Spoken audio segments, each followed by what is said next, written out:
ETF index mutual funds నేర్చుకుని stock మార్కెట్లో రాణించాలనుకుంటున్నారా? వెంటనే ఈ నెంబర్కి కాల్ చేయండి.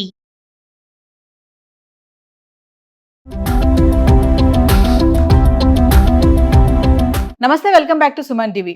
సీనియర్ సిటిజన్ కార్డ్, దీనిపైన మనము ప్రీవియస్ చాలా వీడియోలో మాట్లాడుకున్నాము. అయితే సీనియర్ సిటిజన్ కార్డ్ అనేది అసలు ఇస్తారా, కొంతమందికి వస్తుంది కొంతమందికి రావట్లేదు అనే కన్ఫ్యూజన్ అయితే చాలా మందిలో ఉంది. దీని అసలు ఎలా తీసుకోవాలి, ఎక్కడ తీసుకోవాలి, ఎవరు ఇస్తారు, అసలు దీనికి టోల్ ఫ్రీ నెంబర్ ఏమైనా ఉంటుందా? దీనిపైన మరింత సమాచారం అందించడానికి అనలిస్ట్ మందల కృష్ణారెడ్డి గారు ఉన్నారు. సుమన్ టీవీ ప్రేక్షకులకు నమస్కారం.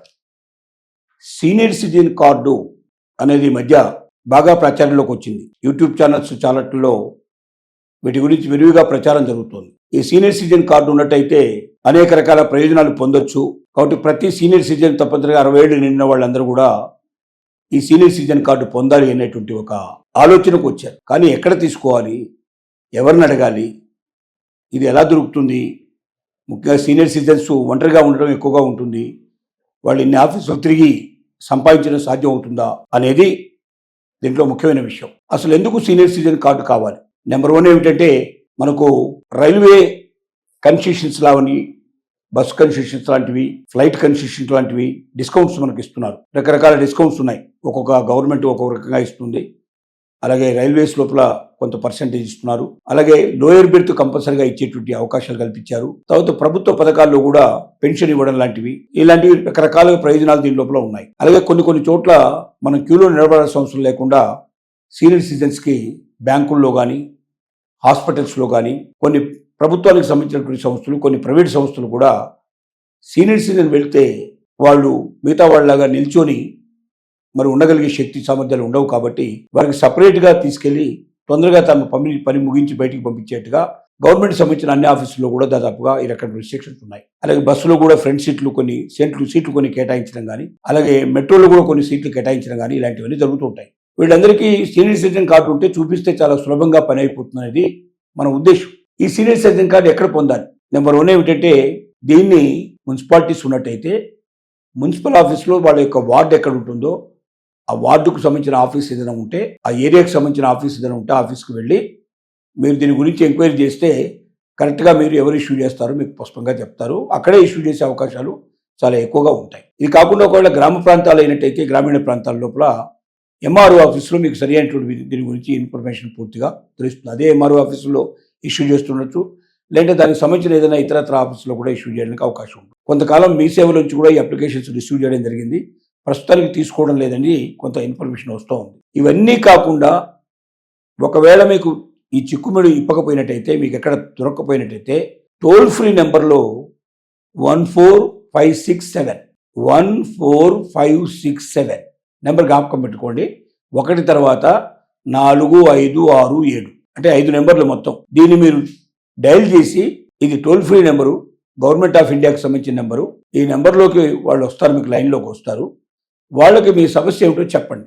మీరు ఎక్కడ ఏరియాలో ఉంటున్నారు, మీకు సీనియర్ సిటిజన్ కార్డు కావాలంటే ఆ ఏరియాలో ఎవరిని మీరు సంప్రదించాల్సి ఉంటుంది, మీకు ఎక్కడ ఎవరు ఇష్యూ చేస్తారని అడిగితే స్పష్టంగా ఇన్ఫర్మేషన్ మీకు ఇస్తారు. కాబట్టి టోల్ ఫ్రీ నెంబర్ జ్ఞాపకం పెట్టుకున్న మరొకసారి 14567 1 తర్వాత 4, 5, 6, 7 మొత్తం వరుసగా ఉంటాయి. ఈ 5 నెంబర్లని మీరు టోల్ ఫ్రీ నెంబర్గా మీరు మొబైల్ నుంచి అయినా సరే ఇవ్వచ్చు, లేదైతే ల్యాండ్లైన్ నుంచి కూడా మీరు చేయొచ్చు. ఈ 14567 చేయంగానే గవర్నమెంట్ ఆఫ్ ఇండియాకి సంబంధించిన పర్సన్స్ లేదా వాళ్ళ ప్రతినిధులు ఎవరైనా స్టేట్ గవర్నమెంట్లో కూడా దీనికి ఎత్తడానికి అవకాశం ఉంది. ఎత్తి మీతో మాట్లాడతారు. మీరు మాకు సీనియర్ సిటిజన్ కార్డు కావాలి, మేము ఉండేది ఈ ఏరియా లోపల, మేము ఎవరిని కాంటాక్ట్ చేయాలి, ఎక్కడ మాకు దొరుకుతుందని మీకు చెప్తే ఆ ఏరియాని బట్టి మీకు ఎక్కడ కావాలో, ఎక్కడ దొరుకుతుందో మీకు ఇన్ఫర్మేషన్ స్పష్టంగా ఇస్తారు. ఇవి తీసుకోండి. అయితే ఒకవేళ మీ దగ్గర సీనియర్ సిటిజన్ కార్డు లేకపోతే ఇప్పుడున్న అవకాశాలన్నీ మీరు పోగొట్టుకుంటున్నారంటే కాదు. ఈ అవకాశాలన్నీ మీకు దొరుకుతాయి. కానీ వీటిలో ఏంటంటే, పుట్టిన తేదీ కన్ఫర్మేషన్కి ఒక రకమైన మీ దగ్గర ఉన్న గవర్నమెంట్ కార్డులు కానీ, సర్టిఫికెట్ కానీ చూపించాల్సి వస్తుంది. అలాగే ఒకవేళ మీరు అడ్రస్ కావాలంటే మరొక రకమైనటువంటి ఆధార్ కార్డు లాంటివి ఇంకొన్ని కార్డులు చూపించాల్సి వస్తుంది.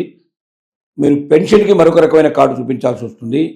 ఇలా రకరకాలైనటువంటి పద్ధతుల్లో రకరకాల సర్టిఫికెట్లు, రకరకాల కార్డులు మీరు చూపించాలి. కానీ సీనియర్ సిటిజన్ కార్డు ఉంటే ఈ ప్రాబ్లం లేదు.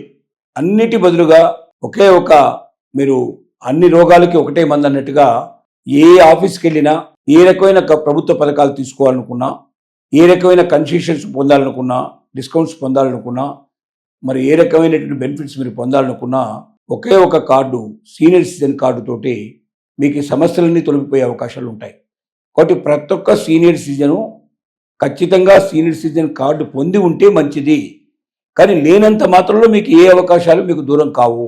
మీ దగ్గర ఉన్న ప్రస్తుతం యొక్క ఆధార్ కార్డు కానీ, ఓటర్ కార్డు కానీ, దాంతోపాటుగా రేషన్ కార్డు ఏమైనా ఉంటే రేషన్ కార్డు కానీ, లేదా బర్త్ సర్టిఫికెట్లు కానీ, ఇట్లాంటివి కొన్ని మీ దగ్గర పెట్టుకుంటే వీటిలోంచి ఏదో ఒకటి మీకు అవకాశం ఇచ్చి ఈ మొత్తం ఇప్పుడు చెప్తున్నటువంటి ప్రభుత్వ పథకాలు కానీ, లేక బస్సుల్లో, ట్రైన్లలో, ఫ్లైట్లో కన్సెషన్ కానీ, లేకపోయినట్టయితే ఇంకా ఏదైనా సరే గవర్నమెంట్ ఆఫీసులకు వెళ్ళినప్పుడు మీరు అక్కడ క్యూలో నిలవాల్సిన అవసరం లేకుండా చూసుకోవడానికి కానీ, ఇంకా ఏ రకమైనటువంటి కొత్త పథకాలు వచ్చినా కూడా ఇబ్బంది పడకుండా ప్రస్తుతం మీ దగ్గర ఉన్నటువంటి కార్డుల ద్వారానే చేసుకునే అవకాశం ఉంది. కానీ అన్ని కార్డుల బదులుగా ఒకే ఒక కార్డు తీసుకుంటే తొందరగా మీకు సమయం కలిసి వస్తుంది.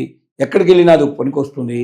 దాన్ని మీతో పాటుగా మీ కవర్లో, మీ ప్యాకెట్లో ఎప్పుడు ఉంచుకుంటే మీకు ఇబ్బంది లేకుండా మీ పనులన్నీ జరిగిపోతాయి. కాబట్టి వీలైనంత అవకాశం ఉన్న మేరకు సీనియర్ కార్డు తీసుకుని ప్రయత్నం చేయండి. సీనియర్ సిటిజన్ కార్డు రానంత మాత్రంలో మీరు ఏదో మీకు ఏవి రాకుండా పోతాయనో, మీకు దూరం అయిపోతాయనో అవకాశాలను మాత్రం భయపడకండి, బాధపడకండి. దాన్ని పొందేదాకా మీ దగ్గర ఉన్న ప్రస్తుతం ఉన్నటువంటి కార్డులను ఉపయోగించుకొని రకరకాల కార్డుల ద్వారా మీ పనులు చేసుకోవచ్చు. అది పొందిన తర్వాత మీరు ఒకే కార్డుతో ఈ పనులన్నీ చేసుకునే అవకాశం ఉంది.